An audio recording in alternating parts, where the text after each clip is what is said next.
x plus 1/x সমান 5 দেওয়া আছে। ওকে, আমরা বের করতে হবে কি x square minus 1/x square whole square এর মান। ওকে, মানে এটা দেওয়া আছে, এটার মান বের করতে হবে। তাহলে প্রথমে আমরা এটা দিয়ে কাজ শুরু করব। x প্লাস 1/x সমান 5। প্রথমে আমরা কি করব, x প্লাস 1/x সমান 5 কে বর্গ করব। করলাম, প্রথমে কি করলাম, বর্গ করলাম। আচ্ছা, এরপরে এখন আমরা কি পেলাম, a plus b whole square পেলাম। a plus b whole square পেলে আমরা এখন সূত্রে চলে যাব। এটাকে a, এটাকে b ধরবো, ঠিক আছে? তাহলে a square plus 2ab plus b square, যাই হোক এটা যদি লিখি 5 কথা কত থেকে 25, x x কাটা যাবে। তাহলে x square plus 1/x square সমান 25, এটা দিকে গেলে -2, 25 থেকে 2 গেলে কত, 23।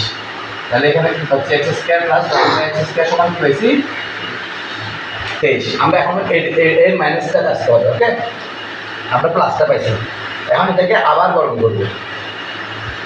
আবার বর্গ করলে x square plus 1/x square whole square সমান কত হবে, 23 হোল স্কয়ার। আবার বর্গ করলাম, দেখুন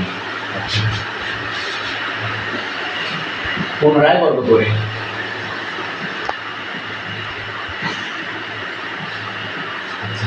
তাহলে a plus b whole square সমান, এখন আবার একটা নতুন একটা সূত্র আছে, তোমরা কিন্তু জানো এটা, a plus b whole square সমান a square plus 2 plus b square, এটা না, আর একটা a minus b whole square plus 4ab। তাহলে a minus b whole square plus 4a আর b সমান 23 হোল স্কয়ার সমান কত হবে, 23 স্কয়ার মানে কত, 23 গুণ 23, 23 গুণ 23 সমান হবে 529। কত, ওকে। আমরা এর পরের এটা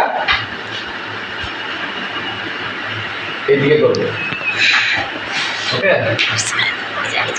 তাহলে একটু এদিকে আমাকে এটা কাটা যাবে কিন্তু। ওকে, তাহলে x square minus 1/x square whole square plus 4 সমান কত, 529। তাহলে x square minus 1/x square whole square সমান এটা দিকে গেলে 529 মাইনাস 4টা দিকে চলে যাবে না, 529 থেকে 4 গেলে কত হবে, 525। আচ্ছা, তাহলে x square minus 1/x square whole square আমাদেরকে কি হয়েছে, এই আমি পেয়ে গেছি। তো x square minus 1/x square whole square 525 প্রমাণিত হয়ে গেছে। ঠিক আছে।